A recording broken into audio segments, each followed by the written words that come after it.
सदाशिवसमारम्भां शंकराचार्यमध्यमाम् अस्मदाचार्यपर्यन्तां वंदे गुरुपरंपरां। यूट्यूब में सभी मित्रों का हार्दिक अभिनंदन, स्वागत।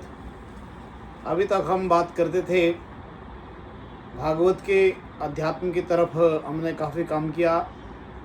आपने भागवत की कथा सुनी, लेकिन अब मैं ज्योतिष और वास्तु पर कुछ कार्य शुरू करने जा रहा हूँ।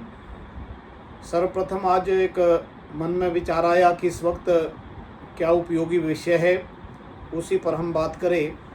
तो आज सबसे मेरा मन गया कि आजकल सूर्य भगवान उत्तरायण में हैं, तो इन दिनों गृह प्रवेश के मुहूर्तों के बारे में काफ़ी चर्चा चल रही है।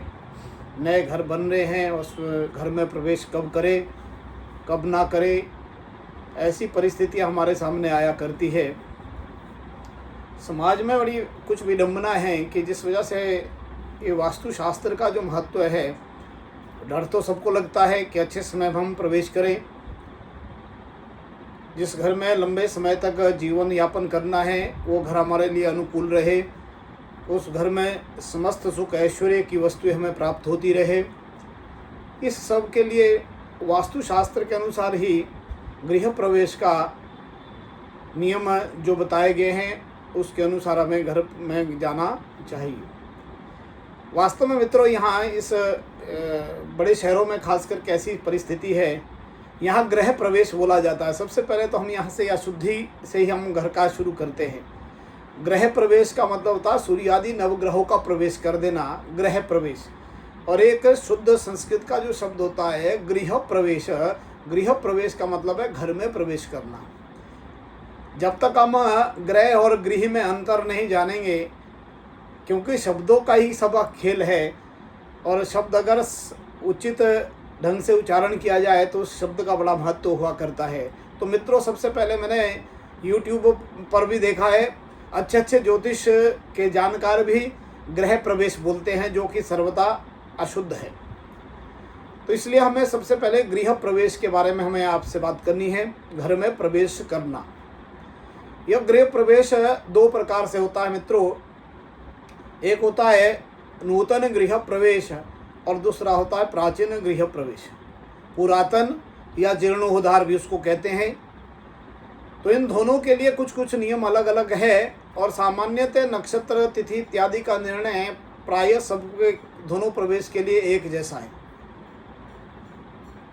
जो पहला प्रवेश मैं बता रहा हूँ नूतन गृह प्रवेश है। नूतन गृह प्रवेश का मतलब होता है कि जो घर बन करके तैयार हुआ, बिल्कुल नया उसमें हमने कंस्ट्रक्शन किया, नया निर्माण हुआ, और भूमि पर वास्तु पूजन से लेकर के भवन को खड़ा किया गया, और उस भवन में प्रवेश के समय को नूतन गृह प्रवेश कहते हैं। और मित्रों, दूसरा जो गृह प्रवेश हुआ करता है वो पुरातन गृह प्रवेश है, जो कि पुराना तोड़ करके या रेनोवेट करके या उसी स्थान में नया घर बनाया, लेकिन हमने कुछ उसकी चीज़ें रखी, कुछ उसको तोड़ दिया, इंटीरियर उसका चेंज कर दिया। पहले उस घर में रहते थे, फिर दोबारा से हम उसका रेनोवेट करके दोबारा उसमें प्रवेश करना, उसको पुरातन या जीर्णोद्धार गृह प्रवेश कहते हैं। मित्रों, प्रायः नूतन गृह प्रवेश के लिए 4 महीने हैं। उत्तरायण का समय शास्त्र ने सर्वसम्मत माना है। ये जो 4 महीने हैं ये उत्तरायण के महीने हैं। भगवान सूर्य भुवन भास्कर जब 14 जनवरी को उत्तरायण हुआ करते हैं, तो इस उत्तरायण के जो 6 महीने हैं, ये मकर सूर्य से लेकर के मिथुन के सूर्य तक, और उसमें भी देवशयनी एकादशी से पूर्व, और किन किन महीनों में गृह प्रवेश होता है, ये 6 महीने पूरे के पूरे नहीं हैं, 4 महीनों में ही गृह प्रवेश किया जाता है। ये 4 महीने वस्तु तो कौन कौन से मैं आपको बता दूं। सर्वप्रथम इसमें मकर का सूर्य जब हुआ करते हैं, सूर्य भगवान जब कुंभ राशि में रहते हैं, इन 2 राशियों में शनि के घर में सूर्य का जब प्रवेश हुआ करता है और सूर्य उत्तरायण में हुआ करते हैं, इसको हिंदी महीने के हिसाब से माघ और फाल्गुन कहते हैं, और अंग्रेजी महीनों के हिसाब से ये 15 जनवरी से 12 मार्च का पीरियड हुआ करता है। 12 मार्च तक हम गृह प्रवेश कर सकते हैं। यहाँ प्रश्न एक उठता है, जो कि समाज में बहुत सारे लोग मेरे पास भी आते हैं, पूछते हैं कि पहली होली नहीं होनी चाहिए, क्योंकि होली तो मार्च में आएगी, तो पहली होली नहीं होनी चाहिए घर में, इसलिए ये 2 महीनों में गृह प्रवेश कैसे हो सकता है जी।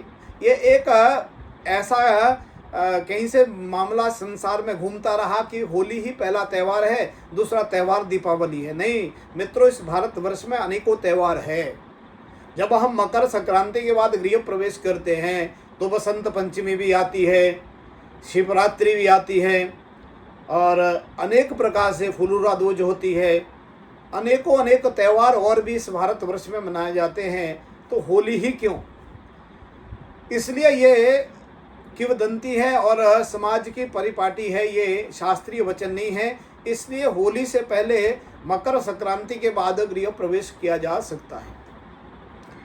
तो ये गृह प्रवेश के लिए मुहूर्त अलग से होते हैं। तो 2 महीने मैंने आपको सबसे पहले उत्तरायण के बताए, अर्थात माघ और फाल्गुन, जो 14 जनवरी से लेकर के 12-13 मार्च तक, जब तक मीन संक्रांति नहीं होती तब तक का ये समय 2 महीने का गृह प्रवेश के लिए उपयुक्त है, सर्वोत्तम है।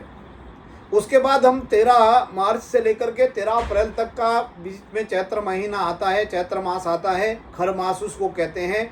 और सूर्य भगवान उस वक्त मीन राशि में प्रविष्ट हो जाते हैं। जब सूर्य गुरु की राशि में, धनु में और मीन में हुआ करता है तो मुहूर्त के लिए अशुद्ध होता है, उसको खर मास कहते हैं। तो 14 अप्रैल तक यहाँ 1 महीने का विश्राम हो जाता है, यहाँ कोई भी शुभ कार्य नहीं किया जाता। मित्रों, इस बीच में एक नवरात्र का एक पर्व आता है जो अभी अभी बीता है पीछे। तो लोग कहते हैं नवरात्र में हमें गृह प्रवेश कर लेना चाहिए। मित्रों, नवरात्र गृह प्रवेश के लिए नहीं है। नवरात्र कोई किसी भी काम को, शुभ काम को करने के लिए नवरात्रि नहीं है। नवरात्र तो प्रायः हुआ करते हैं साधना के लिए। यहाँ सूर्य का परिवर्तन होता है, ऋतु परिवर्तन होता है, ये तो माना जा सकता कि इसमें साधना करें, उपवास करें, उसके लिए तो ठीक है। लेकिन लोगों ने उसको ठप्पा बना दिया कि शुभ दिन है, इसमें कुछ भी कर लो। ऐसा होता नहीं है। प्रायः गृह प्रवेश के लिए ये मुहूर्त बिल्कुल उचित नहीं हुआ करते हैं। तो हमें, क्योंकि प्रायः जो चैत्र मास में ही नवरात्र आते हैं, मीन का सूर्य हुआ करता है, इसलिए भूल करके भी नवरात्र में गृह प्रवेश का काम मत करिए। उसके बाद अगला जो काम आता है, फिर जब हम मीन का सूर्य समाप्त होता है 14 अप्रैल को, फिर मेष संक्रांति हुई, जो बैसाख का महीना भी चल रहा है। और इस बैसाख और जेठ, ये 2 महीने और हमें गृह प्रवेश के लिए मिलते हैं। अर्थात इन 2 महीनों में सूर्य भुवन भास्कर कहाँ मेष और वृष राशि में रहते हैं, तो इन 2 महीनों में हमें गृह प्रवेश के लिए और समय मिलता है। यह है 14 अप्रैल से लेकर के 14 जून तक। 14-15 जून को संक्रांति मिथुन की हो जाएगी, बुध की राशि में सूर्य चला जाएगा। बुध और गुरु की राशि में सूर्य जब हुआ करते तो गृह से संबंधित कोई भी काम नहीं होता। ये शास्त्र का वचन है। बृहद वास्तु माला में आचार्य ने कहा है कि ये बिल्कुल 4 महीने वर्जित हुआ करते हैं। 2 महीने बुध की राशि में सूर्य के और 2 महीने गुरु की राशि में सूर्य के जब भ्रमण होता है, तो ये 4 महीने वर्जित हुआ करते हैं। अब रही बात कि हम 14 जून तक, जब इस बीच में हमें 2 महीने मिल गए और इन 2 महीनों में हमें गृह प्रवेश करना चाहिए। अब ये 4 महीने जो हमने बताए आपको, तो अंग्रेजी के हिसाब से ये 14 जनवरी से लेकर के 12-13 मार्च तक और 14 अप्रैल से लेकर के 14-15 जून तक का ये हमें समय मिलता है। इसी में नूतन गृह प्रवेश करना चाहिए। नया घर जब बनता है तो ये 4 महीनों में ही आचार्यों ने, सारे वास्तुशास्त्र विशेषज्ञों ने इन 4 महीनों में ही गृह प्रवेश का नियम बताया है। अब रही बात कि इस बीच में भी कोई बाधा होती है। हाँ जी, इसमें भी दिक्कतें होती है। इसमें गुरु शुक्र अस्त नहीं होना चाहिए। ये अस्त क्या होगा करता है मित्रों? ये अस्त का मतलब होता है कि जब सूर्य के अंदर 12 अंश के अंदर में कोई ग्रह बृहस्पति या शुक्र आ जाए, ये 2 मुख्य ग्रह हैं। बृहस्पति ज्ञान का, संतान का द्योतक हुआ करता है और शुक्र जो है सुख ऐश्वर्य का कारक ग्रह हुआ करता है। तो गृह प्रवेश जब करेंगे तो हमें संतान का और उस गृहस्थ का सुख अच्छा मिले, हमारे ज्ञान की वृद्धि हो, इसलिए बृहस्पति अस्त नहीं होना चाहिए। और दूसरा शुक्र भी अस्त ना हो, क्योंकि सारा भौतिक सुख साधन शुक्र के पास हुआ करता है। तो गृह प्रवेश के बाद शुक्र अगर अस्त हुआ उन दिनों में तो भी उसमें गृह प्रवेश नहीं करते। इसको कहते हैं अपनी भाषा में तारा डूबना। तो इस वर्ष भी आगे ऐसी कुछ परिस्थिति अभी चल रही है। यद्यपि आज हम जब इस वीडियो के माध्यम से मैं आप तक पहुंच रहा हूं तो हम आज 13 मई में हैं और यहाँ से अभी 7 जून तक का पीरियड हमें गृह प्रवेश का भी उपलब्ध है। ये 7 जून क्यों? क्योंकि मैंने अभी तो 14-15 जून का था, तो ये 7 जून क्यों? क्योंकि इस वर्ष 9 जून से बृहस्पति अस्त हो रहे हैं। तो बृहस्पति का अस्त होने के कारण हमें 3 दिन पहले उसका दोष लग जाता है। तो इसलिए 7 जून तक का ही हमें गृह प्रवेश के मुहूर्त मिलेंगे। तो ये महीनों के हिसाब से सूर्यों के उत्तरायण में रहने के कारण से ही ये हमने आपको ये सब बातें बताई। इसमें हमने ये निर्णय लिया कि इन 4 महीनों में ही नूतन गृह प्रवेश किया जा सकता है। इसके अतिरिक्त यदि हम पुरातन गृह की बात करें, कई बार ऐसा भी होता है कि हमने नया घर बनाया और उस नए घर को हमने किराया पर दे दिया और किराएदार उसमें रहा और उसके 1-2 वर्ष बाद हम उस घर में खुद प्रवेश करते हैं, तो लिए तब भी हुआ हमारे लिए भी फिर भी पुरातन हो गया। नहीं, हमारे लिए तो पुराना नहीं हुआ, नया है ये। नहीं मित्रों, जिसमें रह गया कोई व्यक्ति, वो चाहे किरायादार रहा या कोई अन्य व्यक्ति रहा, तो जब उस घर में उसने निवास किया है तो वो उस घर में उसको पुरातन ही माना जाएगा जब दूसरा प्रवेश उसमें होगा। तो पुरातन गृह प्रवेश में कुछ मास अलग से भी लिए जाते हैं। उसमें श्रावण मास भी ग्रहण किया जा सकता है, कार्तिक मास भी उसमें ग्रहण किया जाता है, मार्गशीर्ष मास में भी उसमें गृह प्रवेश किए जा सकते हैं। मित्रों, उस गृह प्रवेश में, पुरातन गृह प्रवेश में या जीर्ण गृह प्रवेश में, उसमें हमें शुक्र गुरु अस्त का दोष भी नहीं देखना होता है। तो ये सब बातें मैंने आपको आप तक पहुंचाई कि इन महीनों में हम गृह प्रवेश करें। प्रायः बहुत सारा स्थिति ऐसी होती है कि नहीं नवरात्र फिर आगे आश्विन के आएंगे, वो आएंगे। प्रायः वो जो आश्विन वाले नवरात्र आते हैं वो कन्या के सूर्य में आते हैं, वहाँ भी सूर्य बुध के घर में होंगे। तो बुध के घर में सूर्य के होने के कारण भी उस वक्त भी गृह प्रवेश का समय हमारे लिए उचित नहीं हुआ करता है। तो नवरात्र की तो आप बात छोड़िए, जो ये नवरात्र में गृह प्रवेश के करने की परिपाटी है ये सर्वदा अशुद्ध है। और एक बात और बता दूँ आपको मित्रों, एक बड़ी विडंबना और है। हम काम करते हैं, हमारे को रविवार ही मिलता है, कोई भी हम आचार्य को बुला करके, देखिए जाकर के मंदिरों में पुजारी जी से निवेदन किया, आइए हमारे यहाँ वास्तु गृह प्रवेश का हवन कर दीजिए, और विद्वान ब्राह्मण भी आ करके आ जाते हैं, हवन करके चले जाते हैं, गृह प्रवेश हो गया। क्या गृह प्रवेश विधि इतनी है? नहीं मित्रों, कर्मकांड की दृष्टि से गृह प्रवेश करना बहुत विस्तार से उसका नियम बताए गए। प्राय जब घर बनता है तो घर बनते समय अनेकों दोष या तो उस भूमि में कोई दोष हो, और घर बनते हुए कोई जीव हत्या हुआ हो गई हो, तो जीव हत्या का पाप भी भूमि के मालिक को या उस मकान के मालिक को लगता है। तो जीव हत्या जाने अनजाने में हुई, कर्मचारी जो उस घर बनाते समय वहाँ कारपेंटर है या कोई मिस्त्री है, लेबर है, उन सब के साथ कोई अशुभ हुआ तो उनकी बद्दुआओं के कारण भी उस घर में कुछ ना कुछ पाप हुआ करता है।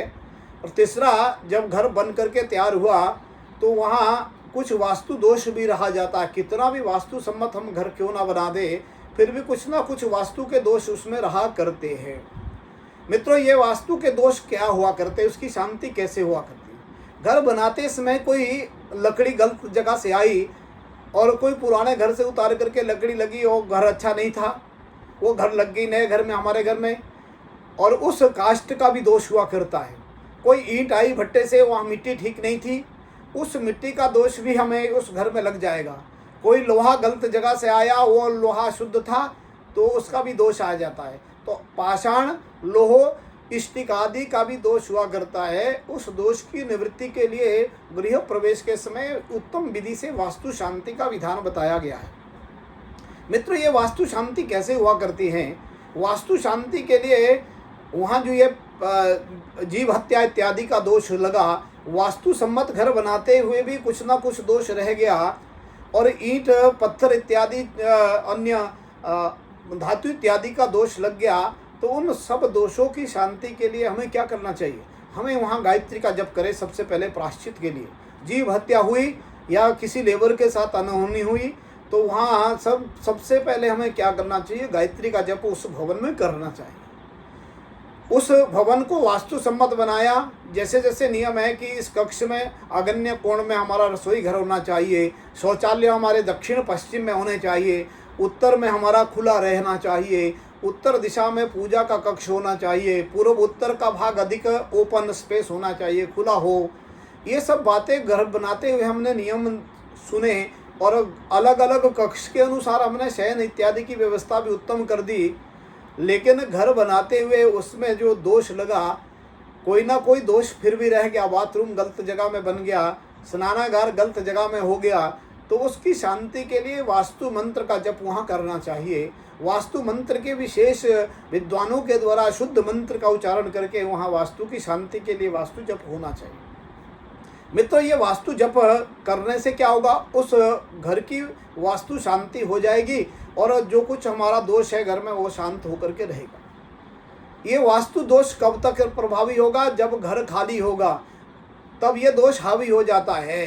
क्योंकि खाली घर में कोई भूत इत्यादि, जैसे हमारे बोलते हैं हवाएं चलती है, प्रेत इत्यादि भूत पिशाच इत्यादि का डेरा बन जाता है।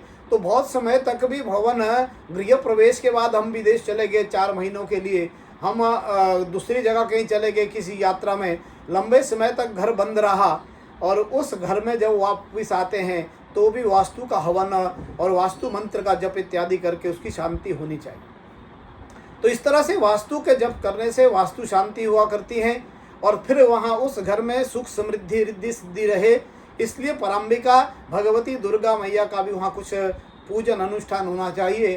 तो कम से कम अगर अच्छा आपने जीवन में घर बनाया, मित्रों घर एक बारी बनता है और घर अच्छी तरह से जब व्यक्ति बनाता है तो उसमें अपना जीवन की सारी कमाई लगा देता है और तब उस घर में प्रवेश करने के लिए हड़बड़ी क्यों। मित्रों, हड़बड़ी में ही ज़्यादा गड़बड़ी हुआ करती हैं। इसलिए जल्दबाजी में कोई भी काम मत करिए। धैर्य से किसी विद्वान से, ज्योतिष का अच्छी तरह से ज्योतिष के जानकार वास्तु विशेषज्ञ से मुहूर्त पूछिए और अच्छे कर्मकांड विशेषज्ञ से इस वास्तु शांति का यज्ञ करा करके गृह प्रवेश की विधि संपन्न करें। उस गृह प्रवेश की विधि को संपन्न करने के लिए हमें उत्तम विद्वानों के साथ बैठ करके हमें चर्चा करनी चाहिए। ये सब नियम जब हमें वास्तुशास्त्र के अनुसार मिलते हैं तो हमें ये सब बातें देखने को मिलती है। मित्रों, अग्रिम व्याख्यान में हम फिर से मिलेंगे और वहाँ और इस गृह प्रवेश में जैसे मैंने आपको कहा कि इसमें मंगल और रविवार वर्जित हुआ करते हैं। मंगल रवि को कोई भी काम वास्तु से संबंधित नहीं किया जाता है और मंगल रवि के अलावा कुछ रिक्ता तिथियाँ होती है, चतुर्थी, नवमी और चतुर्दशी, इन तिथियों का भी वर्जित किया जाता है। तो ये सब बातें हमें ध्यान से रखते हुए नियमों के अनुसार गृह प्रवेश के लिए विधि पूर्वक उत्तम मुहूर्त देख करके हमें ये काम करना चाहिए। मित्रों, फिर से एक बारी आपके जानकारी के लिए बता दें, गृह प्रवेश नहीं होता, गृह प्रवेश होता है। और आप जब भी कभी कहे तो गृह प्रवेश ही करवाए। गृह प्रवेश तो ग्रह आगे तो ग्रह तो प्रवेश कर जाएंगे, लेकिन ग्रह का प्रवेश नहीं, हमने तो घर में प्रवेश करना है, उसको गृह प्रवेश कहते हैं।